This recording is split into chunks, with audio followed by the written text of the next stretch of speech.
عين نجف دوره حاضره بوسط حاضره البيها سكن قلبه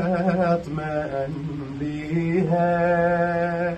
صارت قبل آدم تسبيحة للعالم بذاك الزمن نوح اندفن بيها لما تجي القاع الغريب شوف الولاء الحيدري حارسها فارس هاشمي أبا الحسن علي يحرسكم ويحفظكم أبا الحسن علي.